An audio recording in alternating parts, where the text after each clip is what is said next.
नमस्कार विद्यार्थियों, आज हम पढ़ेंगे सपोर्टिंग फैब्रिक, लाइनिंग और इंटरलाइनिंग के बारे में। तो चलिए देखते हैं लाइनिंग और इंटरलाइनिंग। पतले या कमजोर कपड़ों के वस्त्रों के नीचे मजबूती देने के लिए अस्तर लगाया जाता है। अस्तर और कपड़े का रंग एक ही होना जरूरी है। इसके अतिरिक्त लेडीज, बच्चों और पुरुषों के कोट में भी लाइनिंग लगाई जाती है। अस्तर कई प्रकार के मिलते हैं। अस्तर मतलब लाइनिंग। ब्लाउज, शर्ट आदि में लगाने के लिए लोन, कैम्ब्रिज, द वॉयल का अस्तर ठीक रहता है। लोयल कैंड्रिक, द वॉयल का अस्तर ठीक रहता है। कोट का अस्तर तीन तरह से मिलता है, सूती में, रेशमी में और ऊनी में। तो देखते हैं सूती में कैसे मिलता है। सूती में इटालियन लाइनिंग का प्रयोग किया जाता है। इटालियन अस्तर दो तरह का होता है, कॉटन इटालियन ट्विल और plain Italian twill. Cotton Italian twill की बुनावट साटिन की तरह होती है और प्लेन इटालियन में सीधा उल्टा होता है। इसके अतिरिक्त पापलिन, खद्दर आदि का प्रयोग भी अस्तर के लिए किया जाता है। खादी की लाइनिंग सर्दी में गर्मी देती है और गर्मी में सर्दी। रेशमी सिल्क के अस्तरों में साटिन, बनावटी सिल्क, चेरी का प्रयोग किया जाता है। तीसरा है ऊनी। ऊनी अस्तर कैसे होता है? ऊनी वस्त्रों में अल्पाका अस्तर यानी कि अल्पाका लाइनिंग का प्रयोग किया जाता है। यह सिल्क और ऊनी रेशों से बनाया जाता है। यह ऊन की भी मिलती है, परंतु महंगी होने की वजह से अधिकतर प्रयोग में नहीं आती है। कॉटसूल के शर्ट, बच्चों और महिलाओं के वस्त्र भी बनाए जाते हैं।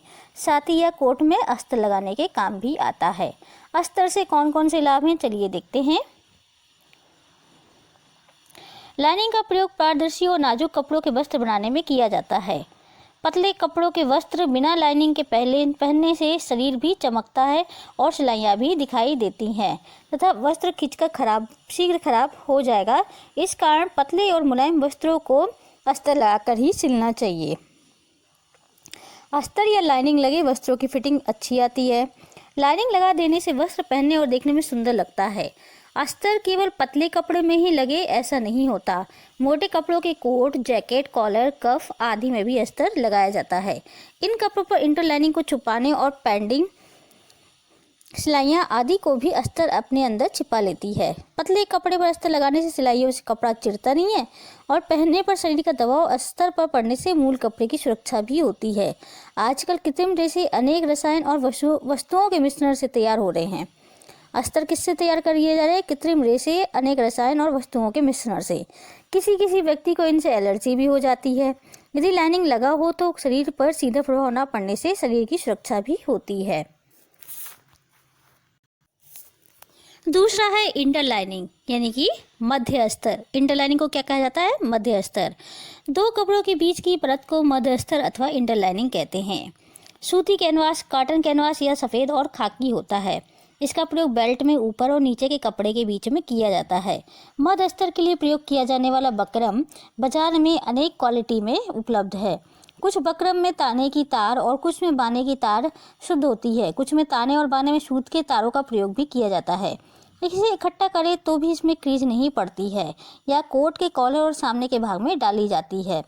उपरोक्त के अतिरिक्त आम कपड़ों में इंटरलाइनिंग के लिए फ्यूज्ड बुकरम, दो सूती जीन्स, टसर, लट्ठा, पापलिन आदि का प्रयोग भी किया जाता है। इनका प्रयोग कॉलर, कफ, पॉकेट आदि में किया जाता है। Advantages of interlining. मध्य अस्तर से कौन कौन से लाभ हैं, चलिए देखते हैं। पहला लाभ है सुंदर आकार। कॉलर, स्टैंड, कफ आदि में फ्यूज्ड बकरम लगाने से इनमें स्टिफनेस तो आती ही है, साथ ही इनका आकार भी सही रहता है। यह कपड़े पर एक बार जिस आकार में चिपक जाती है वही आकार बना रहता है। कोट की फैसिंग में भी इसका प्रयोग किया जाता है।